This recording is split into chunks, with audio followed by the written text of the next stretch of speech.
If you're a leader or an aspiring leader in the business of lifelong learning, you're in the right place. I'm Celisa Steele. And I'm Jeff Cobb, and this is the Leading Learning Podcast.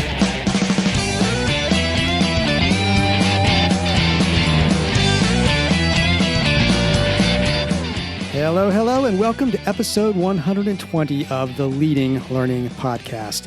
In this episode, we talk with Tracy King and Aaron Wolowiec. Tracy is the founder of Inspired Ed, and she is well-versed in education strategy, technology, and learning design.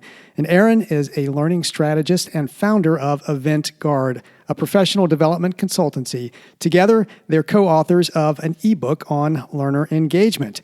But before we get to the interview with Aaron and Tracy, we want to acknowledge our sponsor for the first quarter of 2018.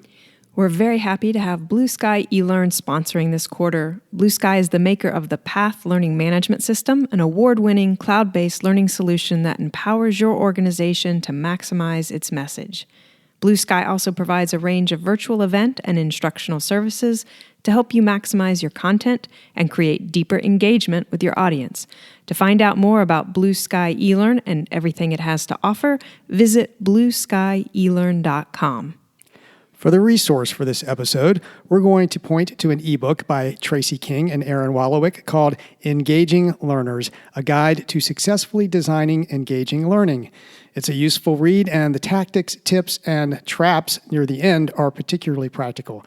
To find out how to access the ebook, go to the show notes for this episode at leadinglearning.com/episode 120. Now, Celisa, could you give us a bit of a preview of what you and Tracy and Aaron talk about? Absolutely. Tracy and Aaron are both fun, very intelligent in sort of all things learning, but we focused our conversation on learner engagement because that's the topic of this latest ebook that they've co-authored.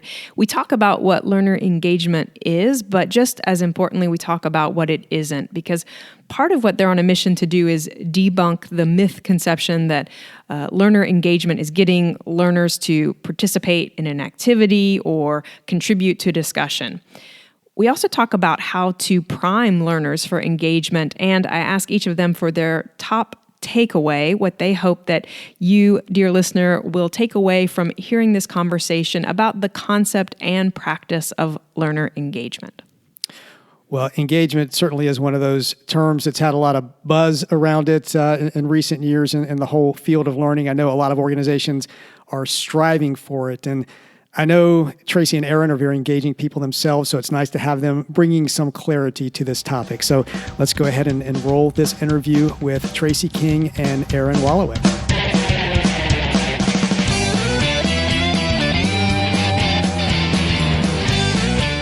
Hello out there. I'm Celisa Steele, and this is the Leading Learning Podcast. And today I'm joined by not one, but two interviewees, Tracy King and Aaron Wolowiec. Tracy is founder of Inspired Ed, deeply immersed in education strategy, technology, and learning design. Aaron is a learning strategist and meetings coach for trade associations and individual membership societies, and the founder of Event Guard, a professional development consultancy. And Tracy and Aaron are the co-authors of an ebook called Engaging Learners. And that's what we're going to talk more about shortly. But first, Aaron, Tracy, let me say welcome to the Leading Learning Podcast. Thanks, Alyssa. Thanks so much for having us. So since my introductions of you both were brief, to start off, I'd like to give you a chance to say a little bit more about yourself, your background, your work. Tracy, would you go first? Sure. I'm really interested in what it takes to advance the industries that we represent as professional associations and trade associations, everything from priming the pipeline to developing a sustainable and revenue-generating business around the kind of continuing education programming that truly develops mastery, because that's what sets us apart in our competitive marketplaces. So once upon a time, way back when, I started out in academia as a communications professor, and since have worked with corporations and nonprofits on workforce development and continuing education. And education is just my passion. So I'm glad to be here and be here with my partner in crime, Aaron Wolowiec. Well, with that, Aaron, tell us a little bit more about yourself. Yeah, absolutely. I'd be happy to. So Tracy and I have some unique connections. I also have had an opportunity to do some teaching, though mine was related to American Sign Language. So that's probably a topic for another time and another day. But I've also had the opportunity to work for a number of years in a standalone state trade association, healthcare, and really today sort of see myself focusing in three main pillars. That would be the latest research and trends on learning, and really focused on what it takes to create and generate really intentional learning environments. Thinking about networking and what it means to have meaningful networking opportunities and activities, both within the context of our educational programming, but also in between educational sessions at conferences, meetings, and events. And lastly, really what we're here to talk about today, thinking about the transfer and application of learning and new takeaways to the workplace, and not being content or satisfied with sort of stopping at the conclusion of an educational conference or program with that ending maybe keynote session, but really thinking about what it's going to look like to apply new strategies, new techniques, new ideas, new takeaways to the workplace. And that's really, I think, what brings us here together today. And we very much look forward to chatting more about the ebook. Yes, definitely. So I think that's the perfect segue. And I'm glad to have you both here. Because in addition to just being smart, fun people, you did co-author this ebook, Engaging Learners, A Guide to Successfully Designing Engaging Learning. So Tracy, tell us a little bit about the origins of this project. What sparked it? What got you and Aaron interested in learner engagement, and then what led to this publication? Yeah, absolutely. Aaron and I are both really passionate about crafting meaningful learning experiences, the kind where learning actually happens. And we've had a lot of conversations over the years about influencing a shift in association education from unilateral information delivery to transformational learning experiences and design. And we, from our vantage point as, being former staff of associations, being consultants in this space, we see the obstacles, but we also see the incredible opportunity. But how to bridge that, right? So the real impetus for this project came one day while we were both sitting in the back of a session next to each other, and the presenters were relaying engagement strategies to the audience. And we kind of turned to each other and poked each other, and we just kind of whispered, "Is that really engagement? Is that how we fix, this thing that, we keep having these conversations about?" And that's really the moment when we got serious about offering some clarification about what learning engagement actually is, so that then we can craft intentional experiences that do engage learners, that do lead to actual skill and knowledge development. And we first designed a survey to flesh out both the understandings and misunderstandings within our community, and that really inspired a rich resource that we developed into an ebook to share with the community. Well, great. And so I love that you're in the back of a room poking each other. It leads to this ebook, and it really is a great resource. I really like especially some of those tactics and tips and traps at the end. Makes it very practical in terms of application. But before we go too much further, I feel like we've got to kind of address the elephant in the room, which is, learner engagement. What does that mean? So Aaron, could you talk a little bit about how you define and describe learner engagement?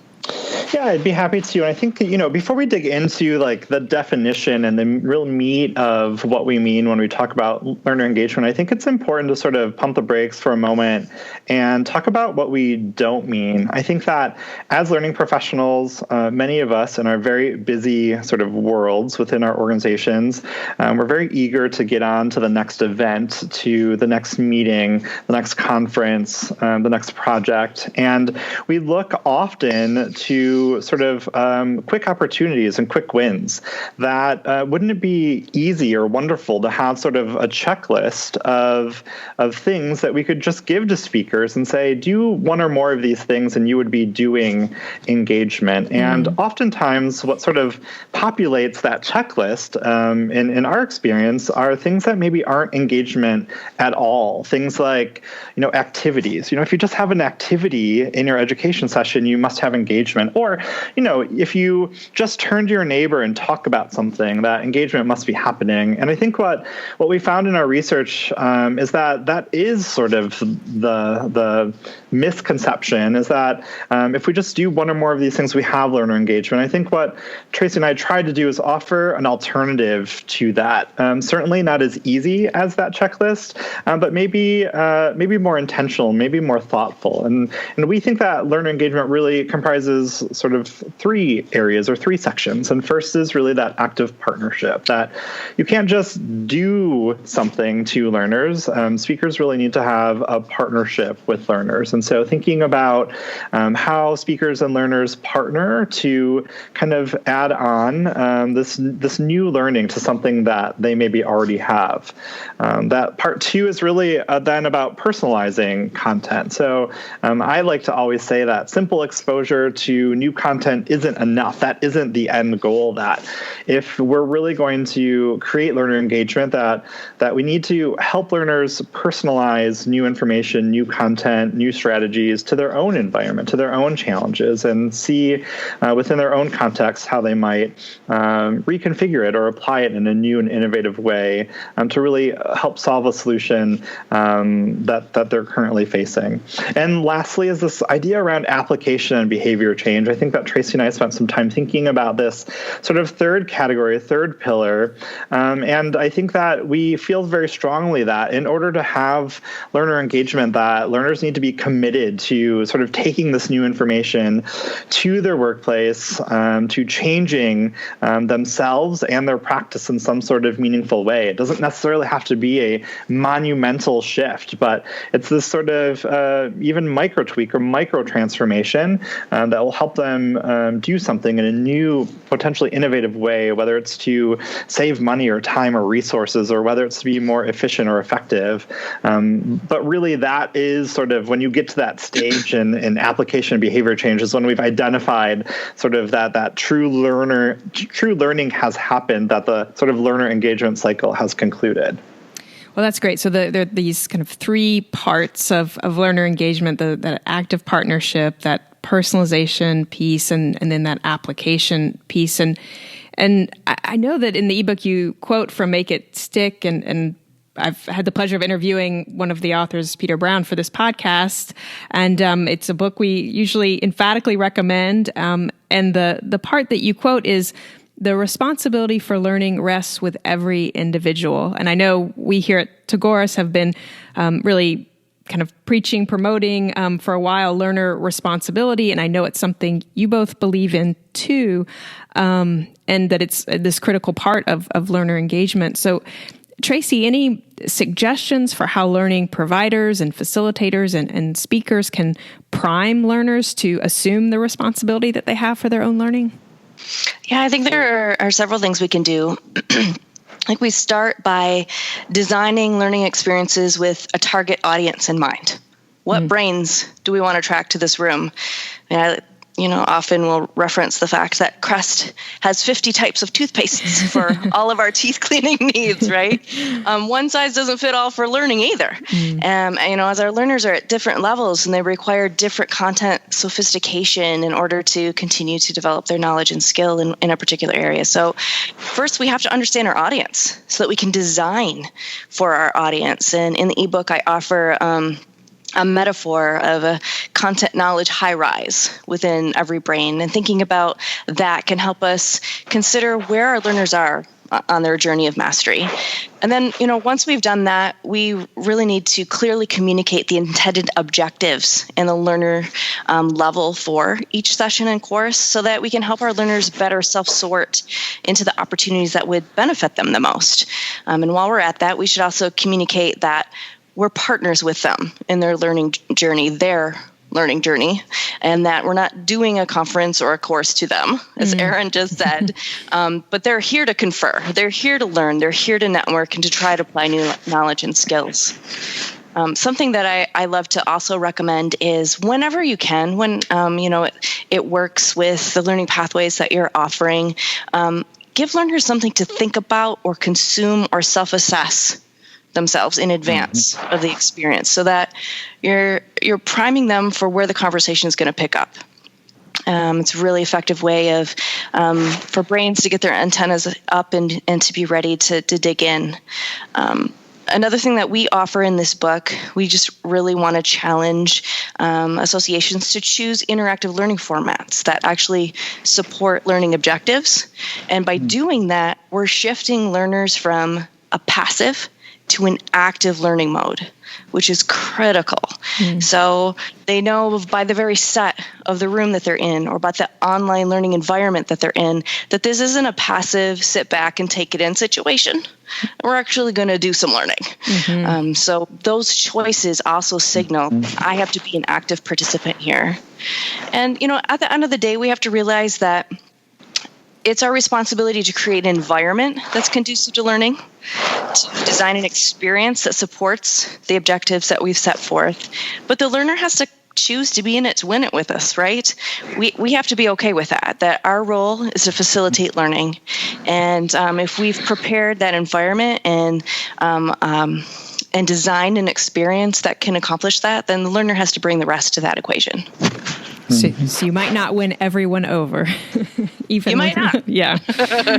Great. Well, so and Tracy, you began, or you mentioned, this metaphor of the high rise that you guys use, but you also use kind of this manufacturing versus construction metaphor for learning throughout the ebook. Aaron, would you talk a little bit about that difference between manufacturing and construction and what that means in terms of learning and the way you guys were using it? Yeah, I would be happy to. It was, I think, an interesting aha moment as Tracy and I sort of came together to have this sort of writing retreat as we were talking aloud and sort of brainstorming and writing and sort of reflecting throughout our couple of days when we came together in person, was that we really sort of circled around or swirled around the sort of manufacturing versus construction metaphor. And I sort of rely on my dad to remind me what manufacturing is. As a Chrysler guy, I'm from Michigan, specifically from the Metro Detroit area. My dad worked for Chrysler, and as my dad sort of worked on the line, from a very young age and throughout his career, he was very focused on stamping out car parts. Right, it was very mass production. It didn't necessarily matter who the parts were going to or who was going to even purchase the car, but everything was kind of same old. Everything sort of looked the same, and everything was stamped out exactly the same. And to the extent that quality control was really about how things were similar versus how they were different, versus this sort of construction mentality. And as I think about construction, I think more and more about how even as I grew up, more and more of my friends and family friends and such were really building their own homes. It was no longer about sort of purchasing, something that was in a neighborhood that looks like what everyone else had, but really this idea of, finding the land, figuring out how this sort of structure would be unique and fit our specific unique needs, that the audience or client was known. And so this sort of metaphor was born. And so as we think about manufacturing learning experiences, these are really events that resemble one another. It's sort of one after another, and we sort of plug and chug that form and function, are essentially the same. There's no defined mission, really. There's no defined audience, or if there is a defined audience, it's very broad, the membership or, an entire stakeholder category. And so, we're not really setting ourselves up for success when we manufacture learning. It's not about how many events we can churn out, but really how can we identify the specific audiences we have and their specific needs, and then build or architect, really an experience upon that. So as we think about constructing learning experiences, we're really talking about, identifying who our audience is, really understanding and articulating their personas, really understanding what the mission statement for that event is, setting learning goals accordingly, building learning engagement on top of that, and really defining a unique unique, value-laden experience for our members. And so, I think it's just a good opportunity to pause and check in with ourselves. If we're really about plugging and chugging and churning out one after another, is that really of value to our members and to our learners? And is that really supporting moving our industries forward? Or rather, should we, pump the brakes and pause for a moment to think about what it might look like to construct learning experiences that are really unique and innovative and fulfill a specific niche and need? Well, so great. Thank you for going more into detail around that manufacturing versus construction distinction. And I've heard you both now in the time that we've been talking here, mention this idea of really needing to understand your audience and who you're trying to serve with a particular learning experience. And so I know you guys don't go into it in a whole lot of detail in the engaging learners ebook, but you do mention learner personas. So, Tracy, could you talk a little bit about how learner personas can be developed and then how they can feed into the work of engaging learners? Absolutely. This is so important. And, understanding your audience is a core step in any learning design a project or process. And so for us to pause and take the opportunity to really understand who we're targeting with a program is fundamental to designing the right program. And, I often will tell my colleagues and clients that, if you work for an association, your marketing and membership teams probably have a head start on you. Mm-hmm. They probably have already started to develop personas for your primary and secondary audiences that you can begin to leverage so that you understand how does this segment prefer to engage with us? And where is this audience segment in their career journey so that you can begin to target and hone in on how can we best meet their needs in this moment. And, to add to what we talked about earlier, how critical it is that we understand the level of the learner that we're designing an experience for, because one size does not fit all. And that's also a big part of your learner persona. When I'm working with associations that are interested in expanding their programming online or auditing current online programs that seem to be missing the mark, I ask them this question. It's a little tongue-in-cheek, but it's important. I ask them, what's the tech profile of your target learners on a scale from comfy to terrified? Right? And that opens up a clarifying conversation for us about who are we targeting with this online learning experience and what types of support are they going to need so that they feel at home accessing digital courses and content. Because here's the deal. Understanding the profile of our target learner helps us design an experience that inspires this powerful response. This is for me. You know me. You thought of me and you designed this for me. That's what's going to keep our learners coming back again and again. That drives loyalty among our target customer bases, and that's going to differentiate us in our competitive markets. So that's just, in a nutshell, why understanding our personas and targeting programs to those learner personas are so vital. And so it sounds like you were mentioning, marketing and membership may have sort of a head start here. There may be some personas that already exist in the organization that then could sort of be, I guess, leveraged and maybe deepened to also kind of apply to the learning portfolio of the organization. Exactly. And when you start thinking from a profile perspective, you start asking a different level of question, right? Versus instead of have you registered for a program, now you want to know some different things so that you know how to position programs to meet their needs. And so we ask better questions so that we have the appropriate data to really flesh out who our audiences are. Great. So, you guys... You started by poking each other in the back of a room. You went out and did the research. You've put out the ebook now. I would just be interested in hearing from each of you, what's one of the top takeaways you would like for listeners to have around learning engagement after they've heard this conversation. And Aaron, would you start us off there? I'm so thankful that I get to start. You're going to take all the best answers. I'm going to take the best one, Tracy. I think that, I think what Tracy and I would honestly say in unison, and that's why I'm excited I get to answer first, is to start the conversation. I think that, if we're going to wait as a learning professional, as a learning organization, if we're going to wait for that perfect opportunity, if we're going to wait for the time when there isn't something that's a pressing issue, if we're going to wait for the time when we've convened all the right stakeholders, if we're going to wait for the time, and fill in the blank. There's never going to be the perfect time, and we're never going to have or start that conversation. And so, our real hope is that folks will share the ebook with anyone in their organization who might find it interesting, whether it be education committee members or fellow staff members or board members or speakers or subject matter experts or learners or whomever, and just start the conversation. I think, identifying early on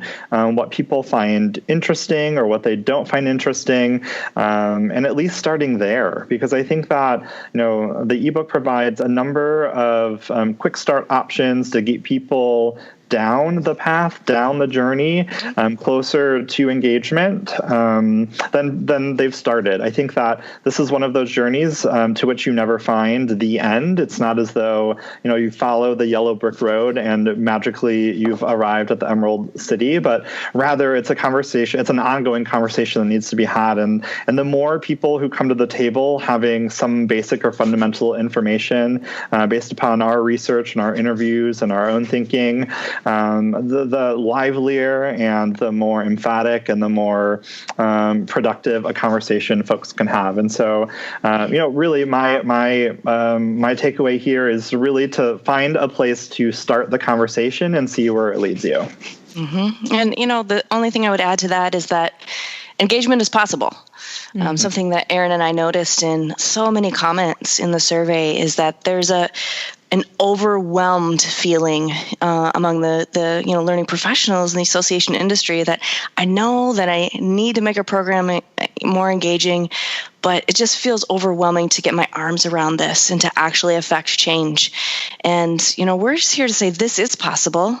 Mm-hmm. We've got a definition, we've got a direction. There are concrete steps you can take now that you understand what it is, in order to trigger engagement. And also, there's help. We're right here.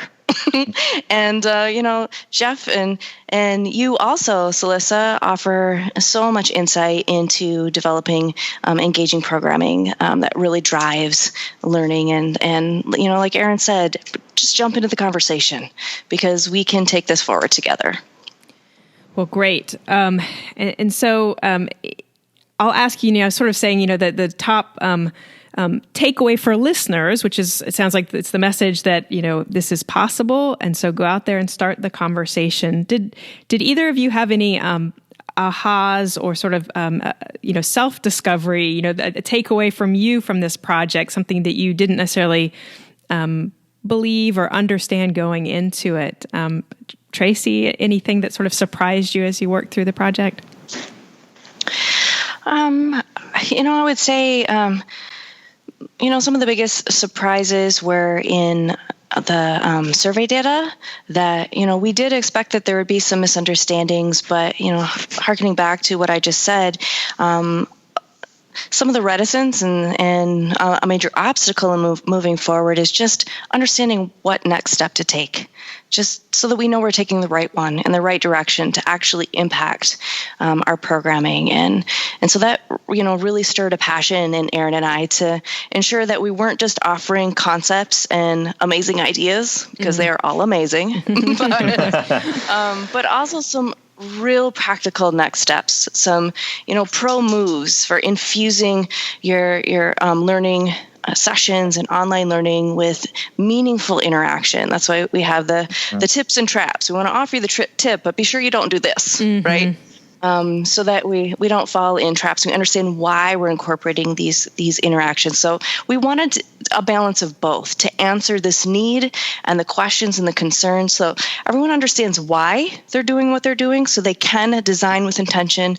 But also there are just such easy first steps that we can take together. So I guess coming full circle, just understanding that we're in this together, and there's actual, just really practical next steps that we can accomplish. Great. Aaron, anything you want to add in terms of any sort of surprises or anything you sort of learned along the way that you haven't already had a chance to share? Yeah, absolutely. I think the one thing that I would add to this conversation is just this idea of mimicry. It came up in our research and in our interviews that learners, speakers, even learning professionals and other stakeholders who have been in the learning industry and space for a really long time, who have the opportunity occasionally to sit in on someone else's program, to be a learner themselves, kind of see sometimes glimpses of learner engagement in action. And they know that they like it. They're drawn to it, or they're attracted to it in some sort of way. But instead of taking the time or opportunity to understand why that thing that they were so attracted to, that they were so drawn to, that they responded so well to in an education program, instead of understanding why it works, they sometimes just kind of squirrel it away and try to replicate it within the context of their own programming. And it's kind of a crapshoot as to whether or not those activities or that engagement or that thing works. And that's because we're sort of trying to mimic someone else, but we don't necessarily understand what that thing is rooted in, what the underlying theory is, the underlying why it works. And so we would just encourage folks, yes, have the conversation, but also sort of be on guard so as not to fall into some of the traps that we outline in the ebook, because simple mimicry does not learner engagement make. You really have to understand sort of the theory and the why something works in order for it to be successful in any context. Yeah. That's great. So I think the two comments you both shared there fit together so nicely, because like you're saying, Aaron, the just picking something up and lifting it from one context and placing it into another, it might produce learning engagement in one situation, but not in the other. And then, I mean, that's what those tips and traps in the ebook also make so clear, is that you can sort of have the same activity happening, and in one case it can actually produce this great fertile environment for learner engagement. In this other case, it can actually sort of shut it down, or at least sort of fall flat, if not totally shut it down. Absolutely. So I'm going to turn to the next to last question, and this is one that we ask of everyone we interview on the Leading Learning podcast, and it focuses on your own personal learning. And so I want you each to tell us a little bit about one of the most powerful learning experiences you've been involved in as an adult since finishing your formal education. And Tracy, I'm going to have you go first this time as well. All right. A recent and very powerful learning experience that I've been involved in was the Kirkpatrick 4-level certification program. I was so impressed. It was facilitated virtually with a series of live virtual sessions over a period of months. And I am not typically drawn to virtual learning scenarios, but as a matter of convenience and because of just, the prestige of these speakers, it's like, okay, I'll give this a try. But, the sessions were designed to present key content, to facilitate conversation around how I could personalize and apply that content. And then we were given exercises that were not easy. I'm shaking my head vigorously. We really had to struggle and wrestle with the content. And then that struggle was followed by a feedback loop at the beginning of the next session. So that progression from here's a concept, how can you use this? Now wrestle with it. We're not going to stop at that sounds good and that could probably work. But now you actually have to, in a case-based scenario, work it out. Right? And then get feedback was just so powerful. And each of those case-based assignments then that we completed culminated in a larger assignment that we had to create as a portfolio project.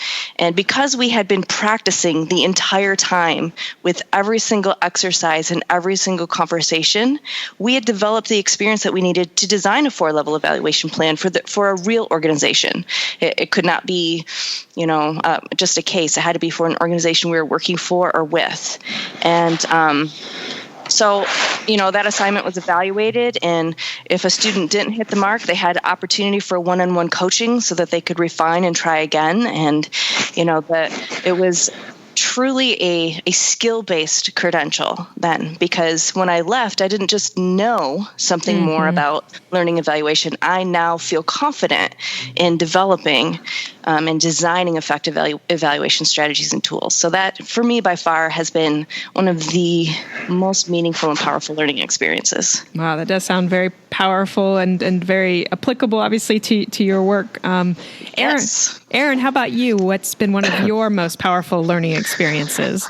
Yeah, so one that I'd like to sort of raise up and pull forward today is one that I actually get to help facilitate every January with the Michigan Society of Association Executives. I get to teach a course on professional development for the Academy of Association Management. And this coursework happens in 11 modules over the course of a year. And it's really for entry to mid-level professionals who are interested in furthering their association career. It's kind of a feeder into the CAE coursework for those who are interested in that. And one of the things that I love about having the opportunity to pull the information and resources together for that course and to actually facilitate it is I get a month. And so we start out a couple of weeks before the course to identify a number of key readings, both sort of textbook, but also very current and relevant readings related to learning, education, and professional development. And sort of as we think about learner engagement, really begin to develop that active partnership with our participants. On site, then, we have 3.5 hours to dig into the content. And what I love about that opportunity is I have much more content to facilitate than I actually generally have time to facilitate because folks are so engaged that I sort of plug in and plug out of modules based upon kind of the flow of the participants in the room. They get to sort of come with their current workplace challenges in professional development and sort of based upon their experiences, their questions, things that interest and pique their interest. We sort of build class around them in real time. And so I really do get to personalize the content. And for me, that keeps me on my toes. It isn't just a static presentation in which we're kind of rolling from one activity and one piece of content to the next, but we're really kind of choosing our own adventure based upon the needs of the group. And lastly, our professional development module doesn't end until 2 weeks after the course, where they get to pick one of 5 different learning experiences to try out within the context of their workplace. And so this, again, idea of application behavior change kind of rings true, and we're able to kind of practice what we preach, and I'm able to provide feedback and really partner with them in ways that I just can't do in the context of a lot of the presentations that I give on a regular basis, whether they're in an online environment or whether they're face-to-face. I just generally am not able to develop that level of partnership with learners, and I just love that so much. I have people that come back to me, years afterwards and talk about that experience and how it's changed their lives, and for me, that's just so powerful and impactful, and it's one of the things that I really enjoy doing each year. Well, that's great, and I like that you each shared, Tracy, from the perspective of the participant, the learner, Aaron from the standing in the shoes of the facilitator. But obviously, like we're saying, there's this active partnership. So both of those pieces are key to the learning. So that's great to have both sides represented in your answers. And so my final question is just if listeners want to know more about you and your work, and I'll say we'll make sure to include a link to the ebook in the show notes, but if they want to know more about you and more about your work, where should they go, Aaron? Certainly. They should visit me on our website at eventgarde.com.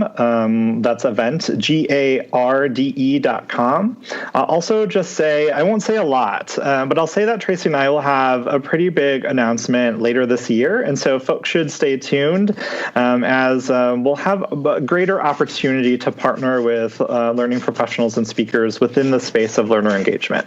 All right. There's a teaser for us. All right. So Tracy, though, how about for you? If people want to know more about you and your work, where should they go? Yeah. Look me up at inspired-ed.com or tracy-king.com. And you can find both Aaron and I in social media as well. So connect with us for sure. Well, great. Thanks so much for your time today. I really enjoyed the conversation. Thank you, Tracy. Thank you, Aaron. Thank you so much. That wraps up our interview with Tracy King and Aaron Wolowiec. To get the show notes for this episode, just go to leadinglearning.com/episode 120. And there you'll be able to find a link to the Engaging Learners ebook, the resource that we highlighted for this episode. And while you're viewing those show notes, you will see various options for subscribing to the podcast. And if you're getting value out of what you hear, we would be truly grateful if you would subscribe. We'd also be grateful if you'd take just a minute to give us a rating on iTunes. Just go to leadinglearning.com/iTunes. We appreciate your doing it. Helps us know you are getting value out of the podcast, and it also helps others to find the podcast. And we'd also be grateful if you would take a minute to visit our sponsor for this quarter, Blue Sky eLearn. We put a lot of work into producing and delivering the Leading Learning podcast, and one of the reasons we're able to do that is because of the support of sponsors like Blue Sky. So please visit them at blueskyelearn.com. In addition to finding out about their services, you'll find a variety of great resources that they offer for free. Finally, do consider telling others about the podcast. And we've made that very easy to do. All you have to do is go to leadinglearning.com/share, and that will pop up a tweet that you can send out that's already got some language in it. And if tweeting isn't your thing, you can just take that language and pop it into LinkedIn or Facebook or whatever social network you prefer. But do help spread the word. Thanks again, and see you next time on the Leading Learning Podcast.